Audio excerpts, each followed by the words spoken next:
Epictetus once said, "Don't explain your philosophy, embody it." Among all the Stoic philosophers throughout history, Epictetus stood out for his wisdom and practicality. He had a bad leg, lived a simple life, and was very humble. He might not be as famous as Seneca or Marcus Aurelius, but I find myself returning to his teachings repeatedly. From his writings, we can learn many important lessons for practicing Stoicism. Epictetus's wisdom can guide us towards a more balanced and peaceful life. Here are a few lessons that everyone should follow to become more Stoic.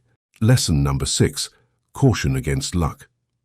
Many of us harbor a desire for wealth and dream of becoming rich, and in our wildest fantasies, we may even wish to win the lottery. We believe that money can solve our problems and bring us happiness. However, the reality of wealth often conceals its darker side. As the saying goes, more money, more problems. Consider the scenario of winning the lottery. It seems like a dream come true, but it often transforms into a nightmare. Suddenly, hordes of long-lost friends and relatives emerge from the shadows, seeking a piece of your newfound fortune. The burden of managing unexpected wealth can weigh heavily on winners, leading to profound regrets. Winning the lottery, a symbol of luck and fortune, can ironically become the worst thing that ever happened to you. It is a fate you would not wish upon your worst enemies. Epictetus describes, "When you see a viper or an asp or a scorpion in an ivory or golden box, you do not on account of the costliness of the material love it or think it happy, but because the nature of it is pernicious, you turn away from it and loathe it. So when you shall see vice dwelling in wealth, and in the swollen fullness of fortune, be not struck by the splendor of the material, but despise the false character of the morals." The ancient philosopher Epictetus, in simpler terms, advised us to view wealth with caution. He likened vices to venomous creatures perched on top of a golden box. The golden exterior may dazzle, but the lurking dangers within should not be ignored. In essence, he urged us not to be deceived by the superficial allure of wealth and fortune.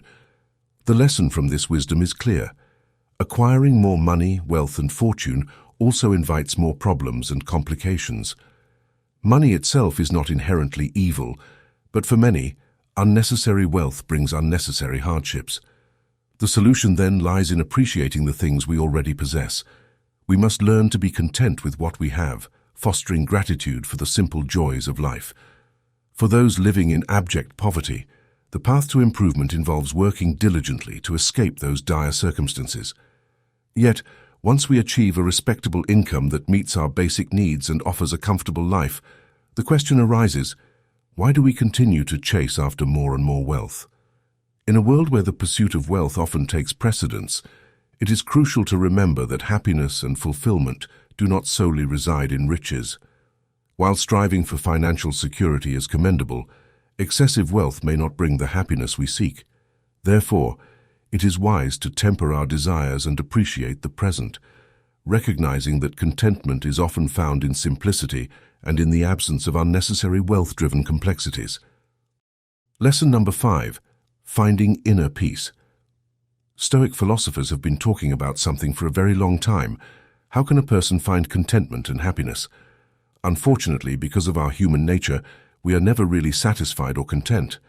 But the good news is we can change the way our brains work to find contentment in life by simply appreciating what we already have. Once, someone asked Epictetus what it means to be rich, and he replied, "A rich person is someone who is happy with what they have." Here's another valuable idea from Epictetus. Being content is like taking a short and enjoyable path that brings a lot of joy and very little trouble. No matter how much we have, we always seem to want more. So instead of wishing for things we don't have, it's better to be happy about the things we already possess. As Epictetus put it, a wise person isn't always longing for things they don't have, but they take joy in what they do have. The lesson here is quite refreshing. It's nice to know that even more than 2,000 years ago, people grappled with the same issues of contentment, desire, and wealth. Appreciating what we have can be tough because we're always comparing ourselves to others. To deal with this, we've found that it helps to simply ignore everyone else. For example, don't compare yourself to someone who makes more money than you or to those who have higher positions. They might have to work much harder, compromise their values, and deal with a lot of stress in their pursuit of a little extra money, power, or prestige. Instead of envying them, it might be more appropriate to feel sorry for them. Lesson number 4. Expect the worst. Why do we feel anxious? It's because we're worried about the future. We picture terrible things happening to us, and we feel scared because we think we can't control what's coming. So, how can we face life with more courage and less fear? Epictetus, a wise thinker, gives us a practical tip. Imagine that the worst possible thing has already happened. Picture it in your mind. For instance, let's say you made a big mistake at work, and you're terrified that your boss will be furious with you. Take a moment to think about the worst-case scenario. What if you get fired? Now imagine that you've lost your job. How awful would that really be?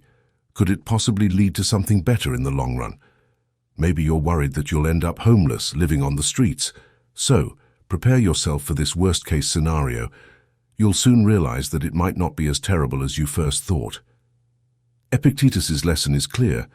Our fear of something bad happening is often worse than the actual bad thing itself. In the example of messing up at work, it's natural to fear your boss's anger. But when you face the idea of getting fired, you might find that it's not the end of the world. In fact, it could be an opportunity for a fresh start. We often imagine the future with a negative bias, expecting the worst. However, when we confront our fears and consider the worst-case scenario, we often discover that it's not as catastrophic as we feared. This practice can help us develop resilience and reduce our anxiety about the future. Instead of being paralyzed by the fear of what might happen, we can move forward with greater bravery and confidence. So the next time you're anxious about something, remember Epictetus's advice. But first, make sure to subscribe to Stoic Legion and click the notification bell to stay updated on our newest Stoic lessons. Lesson number 3. Fulfill your duty. Epictetus compared our duty in life to the rising sun. He believed that just as the sun doesn't need applause to light up the sky every day, we shouldn't require praise and recognition to fulfill our responsibilities. Imagine if the sun waited for cheers and clapping to emerge from behind the clouds each morning. That would be absurd, right? Similarly, we shouldn't wait for applause or encouragement to perform good deeds. We should willingly do good, simply because it's the right thing to do.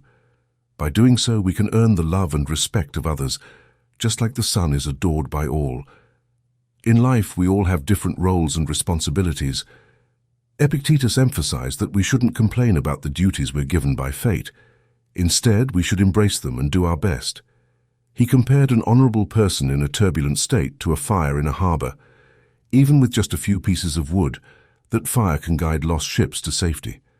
In the same way, a virtuous person can make a significant positive impact on their community, even if they have few resources themselves. Epictetus also reminded us that we are all actors in the grand play of life, and we don't get to choose our roles. Our duty is to perform the role we're given to the best of our ability. Whether we play the part of a poor person, a leader, or a private citizen, our responsibility is to act naturally and virtuously. Our duties in life vary widely. Some may find their purpose in caring for their families, helping friends, or contributing to society as lawyers, doctors, scientists, business people, teachers, or artists. The key, according to Epictetus, is not seeking approval or recognition from others. We should be like the sun, rising and shining consistently, regardless of the circumstances. Our motivation should stem from the intrinsic desire to be of service to humanity. Lesson number 2. Embracing ethical values. It's common to get frustrated when people try to harm you, criticize you, or speak badly about you. But it's important to remember that everyone is just expressing what they believe to be true from their perspective. Take, for instance, the ongoing debates between different groups of people, like conservatives and liberals, Republicans and Democrats, or those who follow Western ideals and those who follow Eastern ideals. Each side firmly believes they are right, and often they view the other side as foolish or mistaken. The ancient philosopher Epictetus offers a valuable insight into dealing with such situations. He advises us not to get upset when others harm or criticize us because they are acting based on what they believe is their duty. People tend to follow their own understanding of what's right, even if it differs from ours. So, if they make judgments based on incorrect information, they are the ones who are ultimately harmed, as they are deceived by their own perceptions. This teaching from Epictetus carries an important lesson. It encourages us to avoid thinking about life in black and white terms, where things are either right or wrong, good or bad. In reality, for every notion of what is right, there exists an opposing view of what is wrong, and the same goes for good and bad. When someone disagrees with you or engages in an argument, it's unhelpful to label them as idiots. Instead, we should recognize that they are simply expressing what they genuinely believe to be true. After all, they are following their own perspective, just as we are. It would be unfair to blame others for this, as we are all doing the same, advocating for what feels true from our individual vantage points. In a world filled with diverse opinions and beliefs, understanding that people act according to their own sense of right and wrong can help us navigate disagreements with more compassion and less frustration. So, the next time someone criticizes you or holds a differing view, remember, it seemed so to them. This shift in perspective can lead to a more harmonious coexistence with those who see the world through a different lens. Lesson number 1. Simplify your lifestyle. These days, we often hear advice about how we should live a simple and economical life in order to find happiness. It's a message we've all encountered at some point. But why is this considered a wise approach? Epictetus provides some insight. He suggests that when we burden ourselves with significant financial obligations such as high rent or mortgage payments and expensive car loans, we subject ourselves to constant worry and anxiety. This is because the weight of these financial commitments leads to stress and makes us feel like we are enslaved to our jobs, incomes, and lifestyles. Epictetus offers an alternative perspective. Live a life with fewer concerns and lower expenses. He compares it to choosing not to sail on a grand, ornate, and gold-adorned ship, which could lead to a tragic outcome, much like dwelling in an extravagant and costly home that fills our lives with worries. The lesson here is that true happiness is found in having fewer financial burdens, more time, and greater freedom. It's a reminder not to exchange our freedom for material possessions or extravagant living. Instead, we should strive to maintain a simple and humble lifestyle to attain more time for our loved ones, engage in creative pursuits, and reduce stress. Living frugally, minimally, and economically means embracing a lifestyle that minimizes our financial responsibilities, allowing us to free ourselves from the constant pressures of expensive living. By avoiding the trap of excessive spending on luxuries and prioritizing a modest and straightforward way of life, we gain the precious gift of time. This extra time becomes available for connecting with friends and family, pursuing our passions and hobbies, and ultimately experiencing a life with less stress and anxiety. The main lesson from Epictetus is not to stress things we can't change. We can control our effort, attitude, and opinions, but not what others think of us. Letting go of that control brings peace. It's important to realize others aren't necessarily bad. They follow their own hearts. Life's tough, so prepare yourself like a warrior with armor. You'll face challenges, but you'll be strong enough to overcome them. Don't forget to subscribe to our channel for more wisdom like this.